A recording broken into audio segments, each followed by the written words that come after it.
Hi hello ನಮಸ್ತೆ, welcome to my mini vlog. ಇವತ್ತು video ಮಾಡ್ತಿರೋದು ಏನು ಉತ್ತರ ಕರ್ನಾಟಕ ಸ್ಟೈಲ್ ಹೀರೆಕಾಯಿ ಪಲ್ಯ ಮಾಡ್ತಾ ಇದ್ದೀನಿ. ಸೊ ಅದನ್ನು ನಿಮಗೂ ಕೂಡ ತೋರಿಸೋಣ ಅಂತ ಅಂದ್ಕೊಂಡು ವೀಡಿಯೋನ ಮಾಡ್ತಾ ಇದ್ದೀನಿ. ಫಸ್ಟ್ ಆಫ್ ಆಲ್ ಒಂದು 2 ಸ್ಪೂನು ಎಣ್ಣೆ ಹಾಕ್ಕೊಂಡು ಸಾಸಿವೆ, ಜೀರಿಗೆ, ಕರಿಬೇವಿನ ಸೊಪ್ಪು, ಸ್ವಲ್ಪ ಈರುಳ್ಳಿ ಹಾಕಿ ಚೆನ್ನಾಗಿ ಫ್ರೈ ಮಾಡಿಕೊಂಡು ಅದು ಬ್ರೌನ್ ಕಲರ್ ಬರಬೇಕು. ಅದು ಸ್ವಲ್ಪ ಚೆನ್ನಾಗಿ ಬೇಯೋ ಟೈಮಲ್ಲಿ ಜಜ್ಜಿರೋ ಬೆಳ್ಳುಳ್ಳಿನ ಹಾಕಿ ಅದನ್ನು ಕೂಡ ಸ್ವಲ್ಪ ಬಾಡಿಸ್ಕೋಬೇಕು.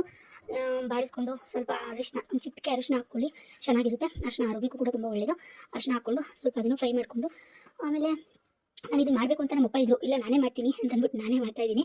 ಹಾಗೆ ಸ್ವಲ್ಪ ರುಚಿಗೆ ತಕ್ಕಷ್ಟು ಉಪ್ಪು, ನಿಮ್ಗೆ ಎಷ್ಟು ಬೇಕೋ ಅಷ್ಟು ಉಪ್ಪು ಹಾಕೊಳ್ಳಿ. ಸೊ ನಾನು ಒಂದು ಸ್ಪೂನ್ ಮೇಲೆ ಒಂದಿಷ್ಟು ಸ್ವಲ್ಪ ಲೈಟಾಗಿ ಹಾಕಿದ್ದೀನಿ. ಸೊ ಅದನ್ನು ಕೂಡ ಫುಲ್ಲು ಫ್ರೈ ಮಾಡಿಕೊಂಡು ಅದನ್ನು ಕೂಡ ಚೆನ್ನಾಗಿ ಫ್ರೈ ಮಾಡ್ಕೊಂಡ್ರೆ ಒಂದೇ ಟೊಮೊಟೊನ ಹೆಚ್ಚಿ ಹಾಕಿ ಅದನ್ನು ಫುಲ್ ಫ್ರೈ ಮಾಡ್ಕೊಂಡು ಅದು ಮೆತ್ತಗಾದ್ಮೇಲೆ ಬೇಯಿಸಿರೋ ಬೇಳೆನ ಹಾಕಿ, ಅದು ಆ್ಯಕ್ಚುಲಿ ಬೇಳೆ ತುಂಬ ಬೆಂದೋಗ್ಬಿಟ್ಟಿದೆ, 2 ವಿಷಲ್ಗೆ ಬೆಂದೋಗ್ಬಿಟ್ಟಿದೆ. ಜಾಸ್ತಿ ಲೈಟಾಗಿ ಬೇಯಿಸ್ಕೋಬೇಕು. ಅದಕ್ಕೆ ಫುಲ್ ಬೆಂದೋಗ್ಬಿಟ್ಟೈತೆ, ಇಷ್ಟ ಆಗೋಗ್ಬಿಟ್ಟೈತೆ. ಸೊ ಅದು ಬೇಳೆ ಎಲ್ಲ ಬೆಂದಾಗ ಅದನ್ನು ಕೂಡ ಹಾಕಿ ಅದನ್ನು ಚೆನ್ನಾಗಿ ಫ್ರೈ ಮಾಡಿಕೊಂಡು ಆಮೇಲೆ ಅದಕ್ಕೆ ಒಂದು ಸ್ಪೂನು ಖಾರ ನಿಮಗೆ ಎಷ್ಟು ಬೇಕೋ ಅಷ್ಟು ನೋಡಿಕೊಂಡು ಹಾಕಿ. ಇದು ನಮ್ಮದು ಉತ್ತರ ಕರ್ನಾಟಕದ್ದು ಖಾರದ ಪುಡಿ. ಸೊ ಇದನ್ನು 1 ಸ್ಪೂನ್ ನಾನು ಹಾಕ್ತಾ ಇದ್ದೀನಿ.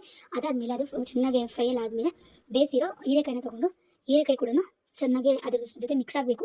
ಫುಲ್ಲು ಮಿಕ್ಸ್ ಆಗೋವರೆಗೂ ಚೆನ್ನಾಗಿ ಬಾಡಿಸ್ಕೊಂಡು, ಜೊತೆಗೆ ಇದು ಏನು ಪುಡಿ ಅಂದರೆ ಕಡಲೆ ಬೀಜ ಮತ್ತು ಉಚ್ಚೆ ಪುಡಿ ಅಂತ ಇರುತ್ತಲ್ಲ, ಸೊ ಅದನ್ನು ಹುರ್ಕೊಂಡು ಅದನ್ನು ನಾನು ಮಿಕ್ಸಲ್ಲಿ ಆಡಿಸ್ಕೊಂಡಿದ್ದೀನಿ. ಸೊ ಅದನ್ನು ಕೂಡ ಲಾಸ್ಟಿಗೆ ಹಾಕಿ ಚೆನ್ನಾಗಿ ಮಿಕ್ಸ್ ಮಾಡಬೇಕು. ಉಚ್ಚೆ ಪುಡಿ ಕಡಲೆ ಬೀಜ ಹಾಕಿದ್ರೆ ಸೂಪರಾಗಿರುತ್ತೆ. ಇದು ಯಾವ ನೀರು ಅಂದರೆ ಬೇಳೆಯಲ್ಲಿ ಬಸ್ತಿರೋ ನೀರನ್ನೇ ಹಾಕಬೇಕು, ಯಾವುದು ಹಾಕಬೇಡಿ. ಅದೇ ಚೆನ್ನಾಗಿ ಗಟ್ಟಿಯಾಗಿ ಚೆನ್ನಾಗಿರುತ್ತೆ. ನೀವು ಕಂಟೆನ್ಸಿ ನೋಡಿಕೊಂಡು ಬೇಳೆಗೆ ಎಷ್ಟು ಬೇಕೋ ಅಷ್ಟು ನೀರನ್ನ ಹಾಕೊಳ್ಳಿ. ಅದೆಲ್ಲ ಆಯಿತು, ಸರ್ವ್ ಮಾಡ್ಕೊಂಡು ಚಪಾತಿ ಜೊತೆ ತಿನ್ನಿ, ಸೂಪರಾಗಿರುತ್ತೆ.